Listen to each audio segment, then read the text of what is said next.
ನಮಸ್ಕಾರ ಸ್ನೇಹಿತರೆ, ತಮ್ಮೆಲ್ಲರಿಗೂ ಪ್ರೀತಿಯ ಸ್ವಾಗತ. ಹಾಗೆ ನನ್ನೆಲ್ಲ ಪ್ರೀತಿಯ ಸಬ್ಸ್ಕ್ರೈಬರಿಗೂ ನಾನು ಸದಾ ಚಿರಋಣಿ. ಸ್ನೇಹಿತರೆ, ನಾ ಕಂಡ ಅಜ್ಜಿ ಮನೆಯ ರಹಸ್ಯ. ಇವಾಗ ಒಂದು 50 ವರ್ಷಗಳ ಹಿಂದೆ ಕಾಲ ಈಗಿರಲಿಲ್ಲ. ಪ್ರತಿಯೊಂದರಲ್ಲೂ ಬಡತನ, ಅದರಲ್ಲೂ 100 ರೂಪಾಯಿ ಕೊಟ್ಟು ಗಂಜಿ ತೊಗೊಂಡ್ರೆ ಅದನ್ನು ಹಾಕೊಂಡು ಸ್ನೇಹಿತರ ಜೊತೆ ಸುತ್ತಾಡೋದು, ಅವರ ಜೊತೆ ಆಟ ಆಡ್ತಾ ಕಳೆದ ದಿನಗಳು ಏನೋ ಒಂಥರ ಖುಷಿ ಇತ್ತು. ಇವಾಗ 1,000 ರೂಪಾಯಿ ಕೊಟ್ಟು ಬಟ್ಟೆ ತಗೊಂಡ್ರು ಬಹುಶಃ ಆ ಖುಷಿ ಮತ್ತೆ ಯಾರಿಗೂ ಸಿಕ್ಕಿರ್ಲಿಕ್ಕಿಲ್ಲ. ಕೆಲವೊಂದು ಸಲ ಕಾಲಿಗೆ ಹಾಕೊಳ್ಳೋದಕ್ಕೆ ಚಪ್ಪಲಿ ಸಹ ಇರಲಿಲ್ಲ.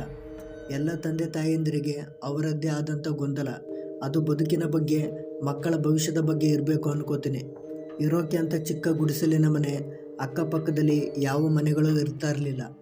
ಒಂದು ಊರಿಂದ ಇನ್ನೊಂದು ಊರಿಗೆ ಹೋಗ್ಬೇಕು ಅಂದರೂ ಬರಿಗಾಲಲ್ಲಿ 10 ಮೈಲಿಗಳಷ್ಟು ನಡೆದುಕೊಂಡು ಹೋಗ್ಬೇಕಿತ್ತು. ದೂರದ ಊರಿನಿಂದ ಒಂದು ಸುದ್ದಿ ತಲುಪಬೇಕು ಅಂದರೂ ಅದನ್ನು ಇನ್ನೊಬ್ಬರು ಬಂದು ಹೇಳಬೇಕಿತ್ತು. ಅವರಿಗಾಗಿ, ಆ ಸುದ್ದಿಗಾಗಿ ಎಷ್ಟೋ ಹೊತ್ತುಗಳ ಕಾಲ ಗುಡಿಸಲಿನ ದೀಪದ ಬೆಳಕಲ್ಲಿ ಕಾದು ಕೂತಿದ್ದುಂಟು. ನಾನು ಹುಟ್ಟಿದ್ದು ಬೆಳೆದಿದ್ದು ಒಂದು ಚಿಕ್ಕ ಹಳ್ಳಿಯಲ್ಲಿ. ಹೇಳಿಕೊಳ್ಳುವಂಥ ಊರೇನಾಗಿರಲಿಲ್ಲ. ಗೂಗಲ್ ಮ್ಯಾಪ್ ಹಾಕಿ ಹುಡುಕಿದ್ರು ಇಲ್ಲಿ ಒಂದು ಊರಿದೆ ಅನ್ನೋ ಸುಳಿವೂ ಸಿಗ್ತಾ ಇರಲಿಲ್ಲ. ಬರ್ಬರ್ತಾ ನನಗಂತೂ ಆ ಊರಲ್ಲಿ ಇರೋಕ್ಕೆ ಜಿಗುಪ್ಸೆ ಆಗ್ತಾಯಿತ್ತು. ಅದರಲ್ಲೂ ಮನೆಯ ವಾತಾವರಣವೇನೋ ಅಷ್ಟು ಖುಷಿಯಾಗಿರಲಿಲ್ಲ. ಪ್ರತಿದಿನ ಮನೆಯಲ್ಲಿ ಬೆಳಗ್ಗೆಯಿಂದ ಸಂಜೆ ತನಕ ಅಪ್ಪ ಅಮ್ಮನ ಜಗಳ ನೋಡೋದೇ ಆಗ್ತಾಯಿತ್ತು. ಒಮ್ಮೊಮ್ಮೆ ನನಗನಿಸಿದ್ದು, ಅಪ್ಪ ಅಮ್ಮ ಅದು ಯಾವ ಗಳಿಗೆಯಲ್ಲಿ ಮದುವೆ ಆದರೂ ಏನೋ ಅಂತ. ಅವರ ಜಗಳ ಜಾಸ್ತಿ ಆದಾಗೆಲ್ಲ ನಾನು ಹತ್ತಿರದ ನನ್ನ ಅಜ್ಜಿಯ ಮನೆಗೆ ಓಡಿ ಹೋಗ್ತಾ ಇದ್ದೆ. ಅವರು ನನ್ನ ಸ್ವಂತ ಅಜ್ಜಿ ಅಲ್ಲ, ಆದರೂ ನನ್ನ ಕಂಡ್ರೆ ಅವರಿಗೆ ತುಂಬ ಅಕ್ಕರೆ. ಬಂಧು ಬಳಗ ಇಲ್ಲದ ಅಜ್ಜಿಗೆ ನಾನೇ ಸ್ವಂತ ಮೊಮ್ಮಗ ಆಗಿದ್ದೆ. ನಾನು ನೋಡಿದ ಮಟ್ಟಿಗೆ ಅವ್ರ ಮನೆಗೆ ಯಾರೂ ಬರ್ತಾ ಇರಲಿಲ್ಲ. ಅಜ್ಜಿನೂ ಸಹ ಯಾರ ಮನೆಗೂ ಹೋಗ್ತಾ ಇರಲಿಲ್ಲ. ಇವರ ಜೊತೆ ನನ್ನ ಅಪ್ಪ ಅಮ್ಮನೂ ಅಷ್ಟಕ್ಕಷ್ಟೇ ಮಾತಾಡ್ತಾ ಇದ್ದಿದ್ದು. ಒಂದು ರೀತಿ ಹೊರಗಿನವರ ಸಹವಾಸವೇ ಬೇಡ ಅನ್ನೋ ರೀತಿ ಒಂಟಿಯಾಗಿ ಬದುಕ್ತಾ ಇದ್ರು. ಅವರದು ಹಳೆ ಕಾಲದ ಗುಡಿಸಲಿನ ಮನೆ ಆದರೂ ಮೇಲ್ಛಾವಣಿ ಇರುವಂಥ ಗುಡಿಸಲಾಗಿತ್ತು. ಮನೆಯಲ್ಲಿ ಸಾಕಷ್ಟು ಕತೆ, ಕಾದಂಬರಿ ಪುಸ್ತಕಗಳಿದ್ದವು. ನಾನು ಅಜ್ಜಿ ಮನೆಗೆ ಬಂದಾಗಲೆಲ್ಲ ದಿನಪೂರ್ತಿ ಪುಸ್ತಕಗಳ ಜೊತೆ ಹೆಚ್ಚು ಸಮಯ ಕಳೀತಾ ಇದ್ದೆ. ಅವರ ಬಗ್ಗೆ ಊರಿನವ್ರು ಏನೇ ಮಾತಾಡಿದ್ರು ನನಗೆ ಅವರನ್ನು ಕಂಡ್ರೆ ತುಂಬ ಪ್ರೀತಿ. ಯಾಕಂದರೆ ಅವರೇ ನನ್ನ ಚಿಕ್ಕವನಿದ್ದಾಗಿನಿಂದ ಆಡಿಸಿ ಬೆಳೆಸಿದ್ದು.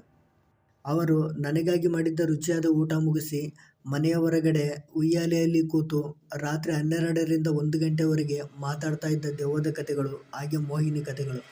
ನಾನು ಮೊದಲೇ ಹೇಳಿದಂತೆ ಹೊರಗಿನವರ ಸಂಪರ್ಕವೇ ಬೇಡ ಅಂತ ಇದ್ದ ಅಜ್ಜಿಗೆ ಸ್ವಲ್ಪ ಹುಚ್ಚು ಕೂಡ ಹಿಡಿದಂತಿತ್ತು. ನಾನು ಯಾವಾಗ ಅವ್ರ ಮನೆಗೆ ಹೋದರೂ ರಾತ್ರಿ ಹೊತ್ತಲ್ಲಿ ಅವರು ನನಗೆ ಬೆಟ್ಟದ ಮೇಲಿರುವ ಮಾಟಗಾತಿ, ಪಾಳು ಮನೆಯಲ್ಲಿರುವ ಮೋಹಿನಿ, ಕಾಡಲ್ಲಿ ಅಲೆದಾಡುವ ಕೊಳ್ಳಿಭೂತಗಳ ಬಗ್ಗೆ ಕತೆ ಹೇಳ್ತಾಯಿದ್ರು. ಅದರಲ್ಲೂ ನಾನು ಇವನ್ನೆಲ್ಲ ಕೇಳಿಸಿಕೊಂಡು ರಾತ್ರಿ ಎದರೆ ಬೆಳಗ್ಗೆ ಮರೆಯುವ ಬದಲು ಅವುಗಳನ್ನೆಲ್ಲ ನನ್ನ ಗೆಳೆಯರಿಗೆ ಒಪ್ಪಿಸ್ತಾ ಇದ್ದೆ. ಆದರೆ ಪ್ರತಿ ಕಥೆಯ ನಂತರ ಅಜ್ಜಿ ಅವರ ಬೆಚ್ಚಗಿನ ಕೈಗಳಲ್ಲಿ ನನ್ನ ಕೆನ್ನೆ ಸವರಿ, ಪುಟ್ಟ ಒಂದಂತೂ ನೆನಪಿಟ್ಕೋ, ನಿಜವಾದ ರಾಕ್ಷಸರು ಬೇರೆ ಎಲ್ಲೂ ಇಲ್ಲ, ಅವರು ಯಾವಾಗಲೂ ನಮ್ಮ ಸುತ್ತಮುತ್ತನೇ ಇರ್ತಾರೆ ಅಂತ ಹೇಳ್ತಾಯಿದ್ರು. ಅವರು ಹಾಗೆ ಹೇಳಿದಾಗೆಲ್ಲ ಊರಿನ ಕೊನೆಯ ಬೀದಿಯಲ್ಲಿದ್ದ ಒಂಟಿ ಮನೆಯ ಮುದುಕನ ಬಗ್ಗೆ ಮಾತಾಡ್ತಾ ಇದ್ದಾರೇನೋ ಅನ್ನಿಸ್ತಾ ಇತ್ತು. ಯಾಕಂದರೆ ಊರಲ್ಲಿದ್ದ ಎಲ್ಲ ಮಕ್ಕಳಿಗೂ ಅವನೇ ಎದುರಿಸುವಂಥವನು.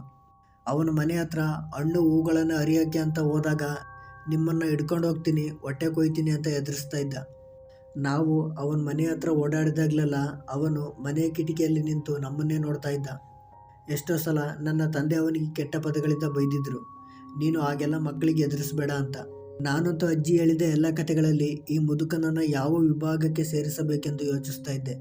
ಕೆಲವೊಮ್ಮೆ ಅಜ್ಜಿ ಹೇಳಿದ ಕಥೆಗಳಲ್ಲಿ ಆ ಮುದುಕನ ಕಲ್ಪನೆ ಮಾಡಿಕೊಂಡು ರಾತ್ರಿ ಕನಸಲ್ಲಿ ಎದುರಿದ್ದೆ. ಅದರಲ್ಲೂ ಕನಸಲ್ಲಿ ಆ ಮುದುಕ ಕೈಯಲ್ಲಿ ಕೊಡಲಿ ಹಿಡ್ಕೊಂಡು ನನ್ನನ್ನು ಅಟ್ಟಿಸ್ಕೊಂಡು ಬಂದಿದ್ದ. ಅಜ್ಜಿಯ ಜೊತೆ ನಾನು ಹೊಂದಿಕೊಳ್ತಾ ಇರೋದು ಯಾರಿಗೂ ಇಷ್ಟ ಆಗ್ತಾ ಇರಲಿಲ್ಲ. ಒಂದು ಸಲ ನನ್ನಮ್ಮ ಹೇಳಿದ್ದು ನನಗೆ ನೆನಪಿದೆ. ಅಜ್ಜಿಗೆ ಬಹಳ ವರ್ಷಗಳ ಹಿಂದೆ ಮದುವೆ ಕೂಡ ಆಗಿತ್ತಂತೆ. ಅವರ ಗಂಡನೂ ಅಂತಹ ಒಳ್ಳೆಯ ವ್ಯಕ್ತಿ ಆಗಿರಲಿಲ್ವಂತೆ. ಮದುವೆಯಾದ ಕೆಲವೇ ವರ್ಷಗಳಲ್ಲಿ ಅವನಿಗೆ ಮನೆ ಹತ್ತಿರವಿದ್ದ ಒಂದು ಹುಡುಗಿಯ ಜೊತೆ ಸಂಬಂಧ ಶುರುವಾಗಿತ್ತಂತೆ. ಮಕ್ಕಳಾದರೆ ತಮ್ಮ ಸಂಬಂಧ ಸುಧಾರಿಸಬಹುದು ಅಂತ ಅಜ್ಜಿ ಬಹಳ ಪ್ರಯತ್ನ ಪಟ್ಟರಂತೆ. ಕಡೆಗೆ ಒಂದು ದಿನ ತಾವು ಗರ್ಭಿಣಿಯಾಗಿದ್ದ ಸುದ್ದಿ ಗಂಡನಿಗೆ ತಿಳಿಸಿದ್ರಂತೆ.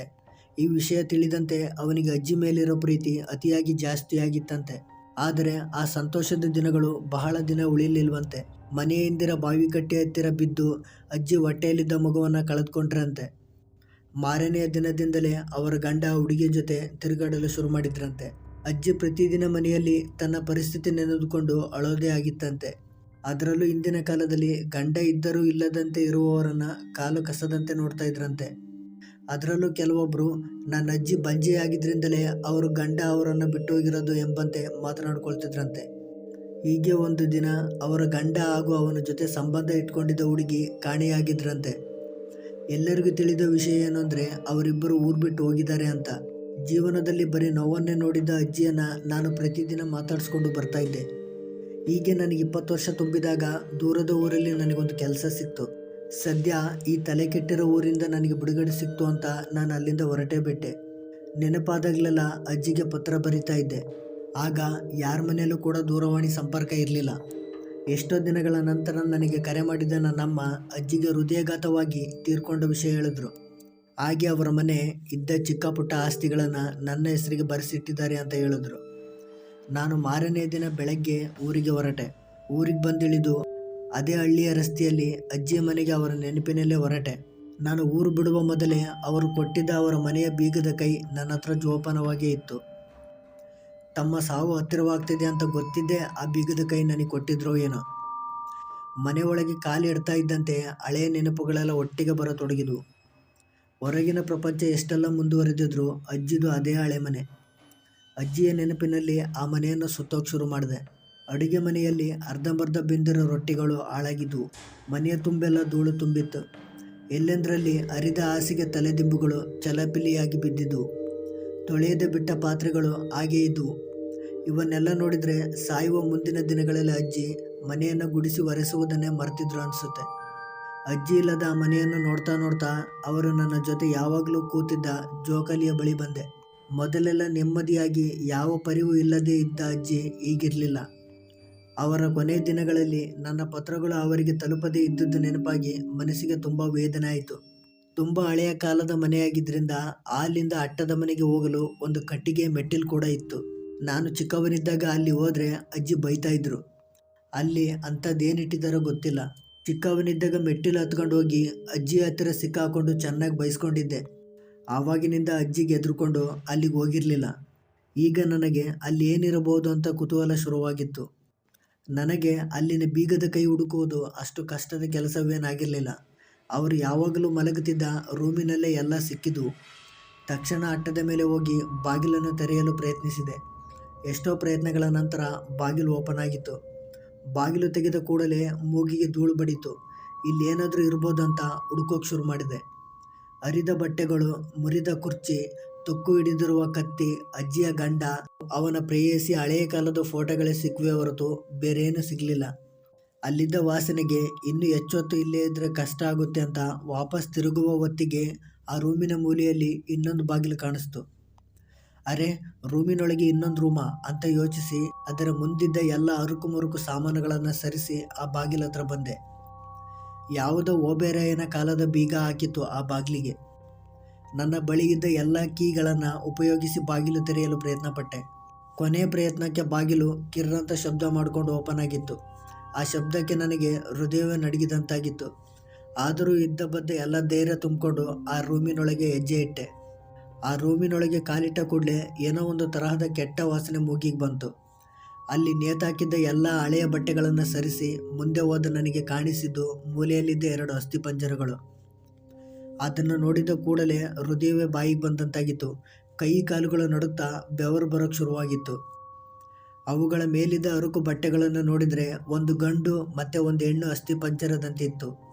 ಅದರಲ್ಲೂ ಆ ಭಯದಲ್ಲಿ ನಾನು ಗಮನಿಸಿದ್ದೇನೆಂದರೆ ಅವೆರಡರ ಮೇಲಿದ್ದ ಬಟ್ಟೆಗಳು ನಾನು ಅಲ್ಲಿ ನೋಡಿದ ಫೋಟೋದಲ್ಲಿದ್ದ ಅಜ್ಜಿಯ ಗಂಡ ಹಾಗೂ ಅವನ ಪ್ರೇಯಸಿ ಮೇಲಿದ್ದ ಬಟ್ಟೆಗಳಿಗೂ ಹೊಂದಾಣಿಕೆ ಇತ್ತು.